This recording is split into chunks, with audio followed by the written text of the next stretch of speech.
We're really excited about bringing Leah Day in here. She has been with us for quite some time as an ambassador. She ends up being decided to join us with part of a dealer, and you'll know if you ever visit her website at leahday.com how much education and what her passion is to help the quilters at all levels move forward. And so with this, we're really excited. She's going to be doing You Can Quilt, and it talks about Paisley Shortcut beginner quilting designs. And so the Paisley, and let me kind of read her description here. It says the Paisley pattern is an old favorite quilting design, but it's much easier to quilt on a stationary home machine. So let's give the design a facelift and figure out how a few tricks to make it easier to quilt on frames. So learn how to easily modify designs and how to add extra stability to your machine for more control with your stitching. So with that, welcome Leah Day, and thank you very much for being with us and participating and sharing all these insights with us here today.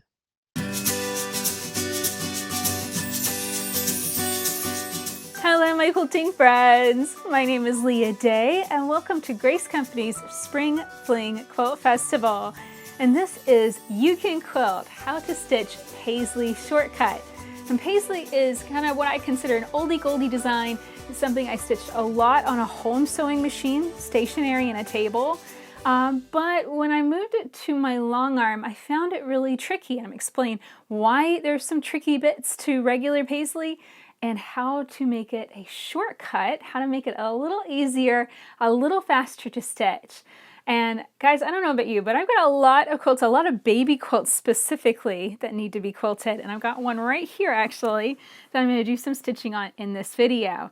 I am 4 months pregnant right now, and I don't know, something about that has been making me want to get these quilts finished and done so I can enjoy them with my new baby. So this is a perfect design. Paisley Shortcut is one of those. It's going to cover your quilt quickly, it has a beautiful texture, and it's going to get your quilts finished fast. So let's learn how to quilt this together. So let's get started first, and I want to show you what I consider as the traditional Paisley. So you start with a teardrop shape, and then you're going to return to your starting position, pivot, and echo around it. And so that's what I'm doing right now. And it really helps if the teardrop shapes are kind of done in one nice long sweeping movement, because that's just going to minimize wiggles and wobbles. To move on with this design, you're just going to form another teardrop shape in another direction, pivot, swing around it, and then a lot of times I would intentionally travel stitch. So I would intentionally stitch along my previous stitching and kind of build up thread. And that was something that I did a lot with my home sewing machine, just to add more drama to the design, to make the design look slightly darker, as in, you know, more thread building up. Now I am using my bag of beans again. If you remember from my video on basic spiral, this is a 1 pound bag of beans that I just place on top of my quilt, which is over my ruler base and the machine base, so the machine bed, and that just gives me a little bit more weight and a little bit more control. So it is absolutely possible to quilt Paisley, as you can see, but to be honest, this is just a little bit on the messy side.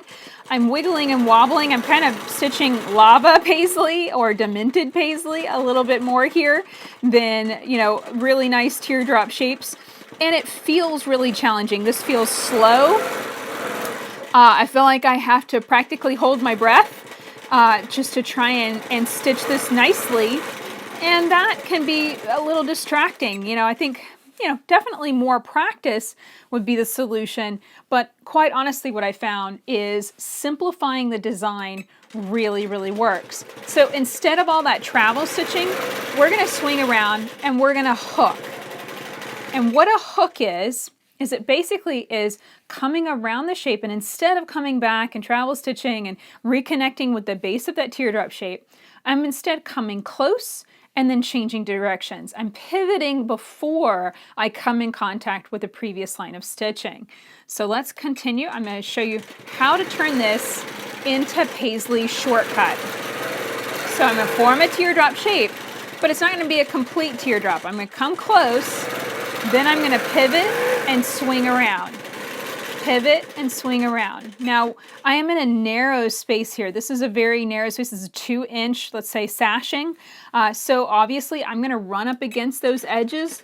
You run up into the ditch of your block. You're gonna have to be able to travel stitch along it, swing out, and then form another shape. Now, this is kind of ending up so that they're stacking up together and kind of the same shape repeating.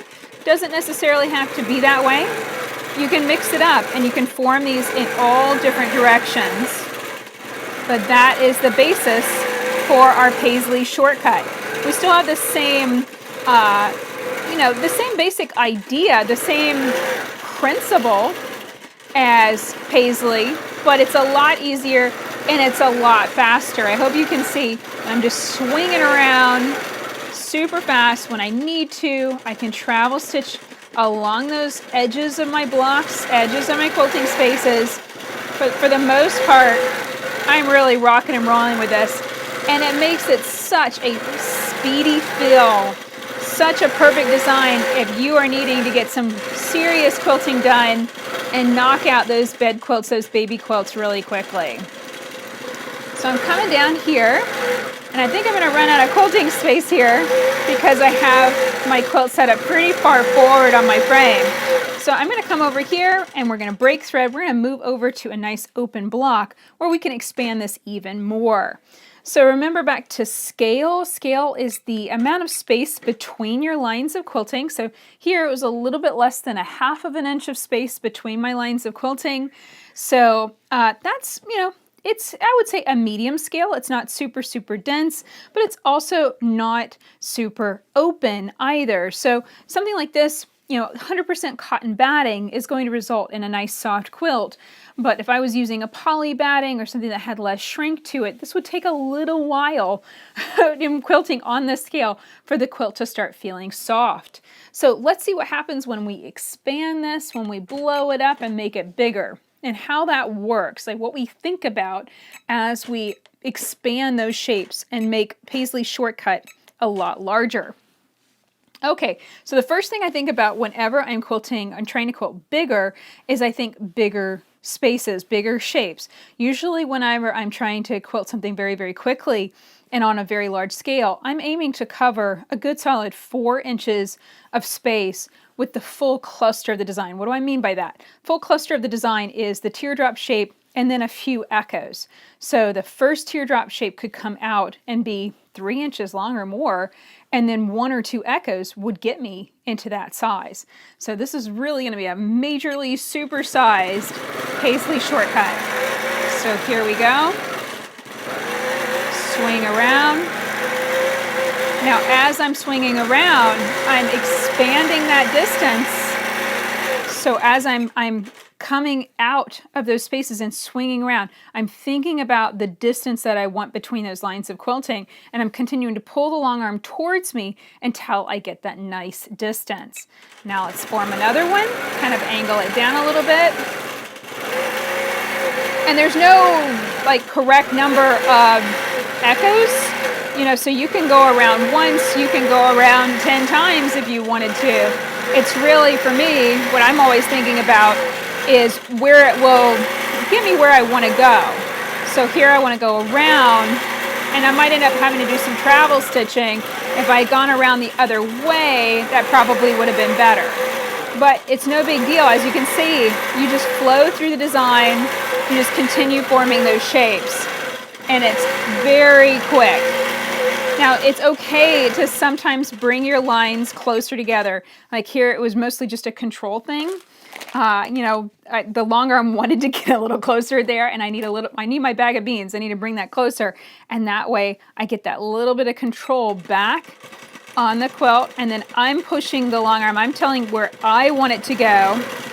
The bag of beans definitely helped with that travel stitching right there, and also enabled me to stitch really neatly into that little space. Now let's really go for size. And we're going to swing out really far. Come in only a little bit, swing out really far. Honestly, the biggest challenge is moving too fast. So you're swinging out, and that's, in my opinion, that's what's really giving me these beautiful curves and a lot less wobble because I'm moving more quickly. The downside is that it's actually possible to move so quickly that you move too fast for your stitch regulator. You got to watch out for that. You've got to keep it within the speed that your machine can go. So that is looking great. As I come out, I'm going to fill that area fully. And then one more right here. Now, if I wanted to, I could be a little persnickety with it and fill in that little area. But quite honestly, I could have just, come right up against that edge. Any of those choices would have been just fine. So I'll break thread and we will roll over and check that out. I want you to see just how pretty this design is. And, does it have the exact same texture as regular Paisley? No. You don't have the thread buildup. You don't have, those areas of intensity where the teardrops and all of the echoes come together. However, I think this forms a really nice all-over texture. It has lots of movement. It's obviously really easy to expand it so it covers lots of space. And what's nice about that is that's going to ensure faster finish quilts and softer quilts. So if you're really going for super cuddly softness, this is going to be a great choice. Okay, but what if you want something super, super special and you need to shrink this down in order to quilt it around something else? Let's say an applique or a motif, some sort of design. Well, that's not difficult either. Just like, Paisley can be quilted on any scale, just like basic spiral can be quilted on any scale. It's all about just shrinking the distance between these lines of quilting. So if I start out with a smaller teardrop shape and my echoes are smaller, maybe pinky finger width, or 1/4 inch apart, then it's of course going to result in a tighter design. So here we go. Smaller teardrop shape, pivot, echo. Pivot and echo. Now I like to use my ruler foot and I leave it pretty much on my machine all the time. And I like the ruler foot because it gives me that 1/4 inch spacing. So from my needle to the edge of the foot is a 1/4 inch. So if I'm aiming to quilt on a 1/4 inch scale, technically I should be running up against that line of stitching. So let's try that again. I'm going to stitch a teardrop shape. And I'm going to try and go around the teardrop with the edge of the foot. As you can see, obviously I don't really think that way, like that isn't something I focus on. I'm focusing more on the hand movement, the way my hands are moving the handlebars, because I wobbled a little bit because I was focusing and I was looking on the edge of the foot versus just focusing on what my hands were doing.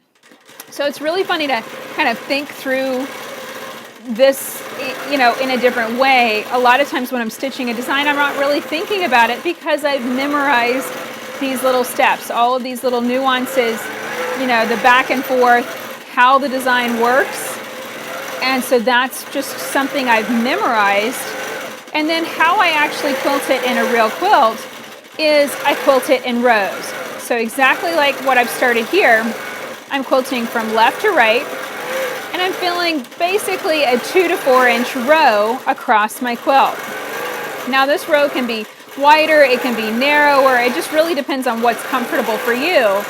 But I pretty much always fill like this, whether I'm quilting on a long arm on a frame or I'm quilting on a home machine in a table. I always fill in a logical way, meaning I start in one space and I fill that whole space up as much as I can. And then once I fill, basically from left to right, I come down and then fill from right to left. And there's a reason why, I don't fill basically a solid 4 inch row is because I want to be able to interlock these rows together. That kind of helps to disguise what I've done, right? It helps to hide the fact that I'm quilting in rows because I can interlock them together and you really can't see that's how I've quilted it. And now I'm going to work my way up into this area and interlock these shapes with what I've stitched before. Some of them are going to have to get a little bit smaller. Some of them are going to have to be a little bit bigger. It just depends on the space that I'm trying to fill. So here I think I can come in with one teardrop, one nice hook, bounce around that, and then come down ready to fill in another row coming in below. So quilting in rows, it really doesn't require an adjustment in your thinking, just so much as just thinking about how you're going to work your way through an area, not really in a line, but just, filling it fully so that it's the easiest to fill and you're not going to stitch yourself into a corner. I find that when I stitch randomly all over something, like let's say I just, kind of was freewheeling it and kind of stitching over here a little bit, I would leave this whole area blank and then I have to come back later and fill it. So by quilting in rows, I'm looking at the space I have to fill and trying to stitch it in the most logical way. So it's filled quickly and it's filled efficiently, so I don't have to come back later and stitch into that area. I can just knock it out as I go, and it's all uniformly filled. I also don't have, empty spaces within the center of a block or something like that, or the center of my quilt, where it would be really clunky to try and come in and fill that in and have thread breaks and all that kind of stuff. By working in rows, I minimize all of that. I can nest these rows together, and I can even do something like that, something that we pulled out a basic spiral if I need to, if I don't have the space for a whole teardrop shape and Paisley shortcut. You can always break the rules a little bit, modify it, whatever you need to do in order to get that nice texture stitched over your quilt. So I'm finishing this one up, and you can see just how nice this looks. Really, it doesn't take that much time. It's a very fast design. And the wonderful thing is just this nice, I would say almost floral texture. I think this is slightly on the, girly side. This would be a design that I think is more feminine. That's just how I think of it. But I think it looks really, really perfect for, baby quilts, bed quilts, something you're wanting to get done. If you wanted to make it more masculine, then you would change it to pointy Paisley shortcut, which is a triangle shape. So instead of a teardrop, which is a nice curve, come in with a triangle shape and then echo with straight lines and sharp angles. It's a little bit more challenging. Straight lines can be hard to stitch without having them wiggle and wobble, but that is another great design to stitch as well. Now, I have said before, quilting on a real quilt feels totally different from quilting on a practice sandwich. So I have switched over to my hoop frame, and I have a Janome 1600. This is a home sewing machine on my Hoop Frame Pro, and I am going to stitch our Paisley shortcut through this area on this real baby quilt. So I'm going to get started. I am using a Sure Stitch regulator that's helping to keep my stitches all the same size and shape. So just like I use a regulator on my Unique 21, I also use a regulator on my home sewing machine as well. Now, it's definitely different when you are quilting on a real quilt because, of course, there's that stress and pressure. You don't want to mess up. You don't want to wobble. So I'm being very careful. I'm honestly trying to hold my breath and talk at the same time, which is utterly impossible. But, calm down, keep a light hand on your carriage, and just smoothly make these movements. It's not a race. Now, something really important that I actually stopped the machine and really stopped to think about, and that is how much space I have to quilt into. When you are working on a home sewing machine especially, you have less space to work in. And I'm kind of shifted the quilt so that way it pretty much fits perfectly within that space. And it's a really good idea before you get started to pull your machine as far forward as you can go, mark that with 1/4 inch masking tape, pull it as far back as you can go, mark that with 1/4 inch masking tape. And that way you can visually see on the quilt how far you can stitch out. And that's going to prevent you from accidentally running into basically the end of your frame and accidentally then stitching a straight line when you really want to stitch a curve. Okay, so I'm going to click this back on. And yep, it looks like I can get about 1/2 inch from my seam line here. So I'm going to be within that seam line, which is just fine. You know, I don't really want to quilt this quilt densely. I want it to be a nice soft baby quilt. So I'm going to try and remember that I can quilt pretty much about up to that. That's where my stitching can go. I have a ruler foot here on my Janome 1600. So really the edge of the foot is going to come 1/4 inch from that tape. So there we go. That's a better marker. So that way I don't accidentally stitch through the tape. Okay, so now I think I'm going to take my Paisley, and just like I have done with basic spiral, I can plan this design out. I want to be able to swing back and then stitch it in this area. So I think I want to form one here, or maybe if I stitch it this way, then I'll curl back. So this is another thing, how you hook that, you know, and turn around, that's going to determine your next echo, and I'd rather that. So I'm going to swing out, form that one, and then swing over to form the one over here. So here we go. Swing out, nice little teardrop shape, swing over. Another thing is, because we've got these stops, these hooks, these points, that's a great place to stop your machine. Just turn it off. And I'm using my button on my stitch regulator here. Of course, if you have a foot pedal, you can just take your foot off the gas and then stop and think about it. So here in this case, I want to swing out this way and then come back this way. So that little bit of planning can really make a difference. You know, and especially if you are just learning this design, you're just getting the hang of it, then it might be a good idea to plan, you know, every 2 or 3, you know, just to stop, click the machine off and go, okay, well, what's next? Am I going to go this way and then maybe come down? I like that idea. Let's see here. I'm going to come that way. Yep. And then hook down. Now let's talk about scale. I've emphasized that a lot because this is the thing that determines how long it takes to quilt your quilt. If you quilt on a dense scale, well, you may be quilting that quilt for a while. Now this is a case of I wasn't really thinking. I was talking and focusing too much on that, and I have kind of hit the edge of what I can quilt here.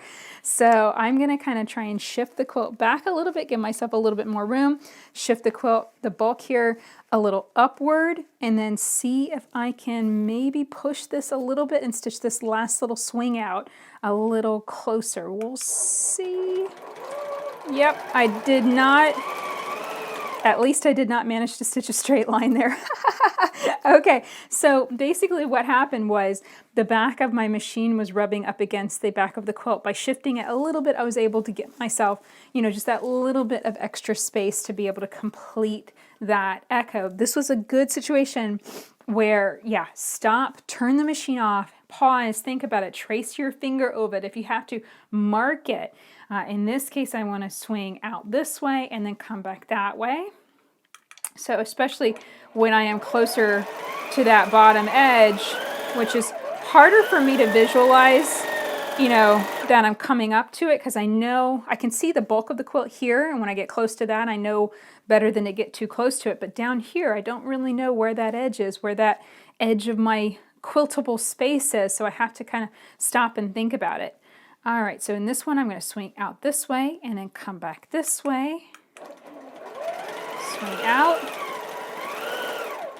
And this is resulting in most of my Paisleys having, you know, the same number of echoes.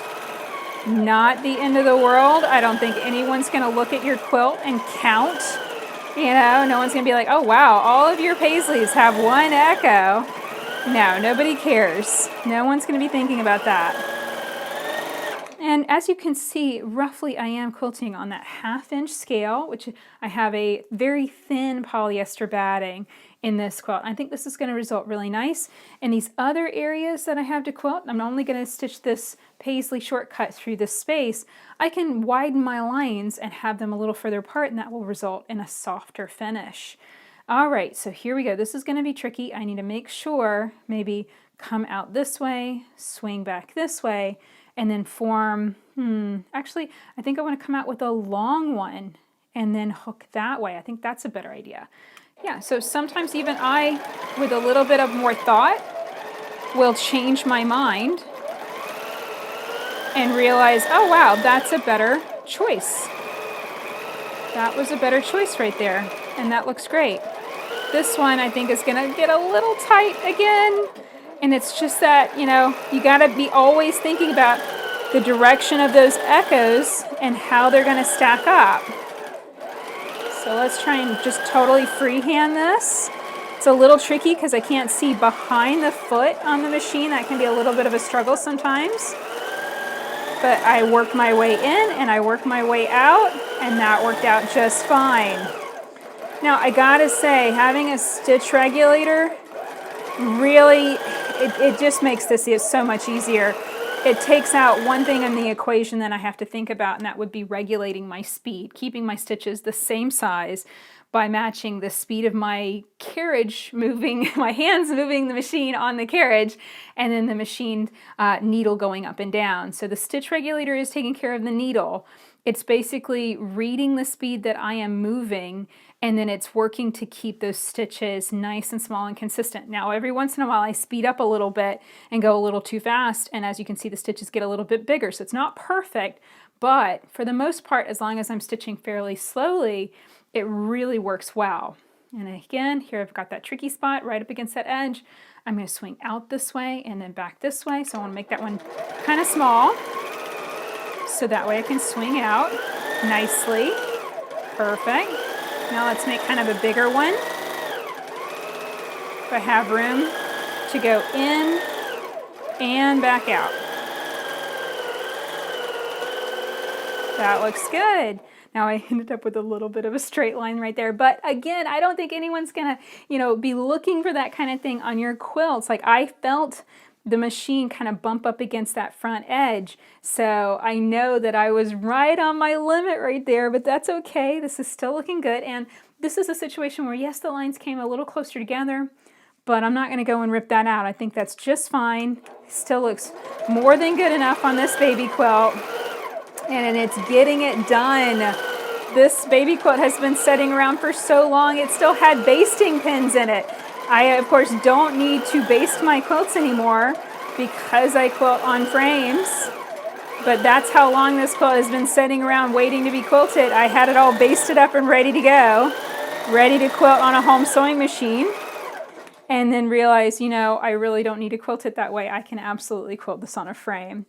All right, so getting into here, of course this fabric is pretty busy, but I want to go on ahead and quilt all the way down to this corner, and then I could change direction if I wanted to.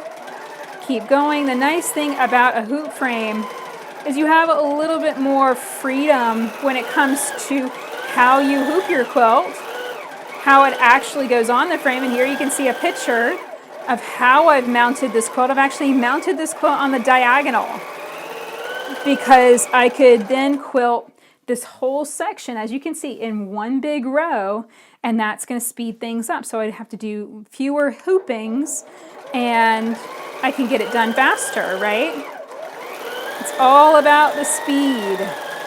And for that reason, I'm going to get a little bit bigger with my Paisleys, knock these out a little faster. I think I can squeeze one more echo in here. There we go. That looks great. Now I think I'm going to go on ahead and come all the way across, just because these are the trickiest spots. I'm going to go on ahead and come all the way across with my Paisley shortcut, and then I'll work my way up and back. And that's A-okay. At any time you can decide, hey, I want to work in this direction. Now I'm feeling I've got something here. I think I've got just a little bit of extra weight here on my quilt, and that was causing it to push down. A little bit of a wiggle wobble there. Not the end of the world. Don't rip out your stitches. It's not the end of the world if you accidentally make a mistake. As I swing around, I carefully, slowly swing around. I want you to show you that adding another echo to that really just kind of solved it. It really hid that mistake. That's a great way of doing it. Now, I don't often quilt like this. I don't often go on ahead and stitch to the end and then come back, because, of course, I'm kind of quilting blind. I'm stitching behind myself. I can't really see what I'm doing. I just made a big mistake there. That's okay. And so this is a little bit on the tricky side, just simply because I can't quite see how these are gonna fit, but I think they're gonna fit okay. So one more shape, and I'm gonna dead end right there. And what I'll probably do is kind of shift the quilt ever so slightly down so that way I can actually dead end in a ditch. So there we go. That is Paisley shortcut in a real quilt.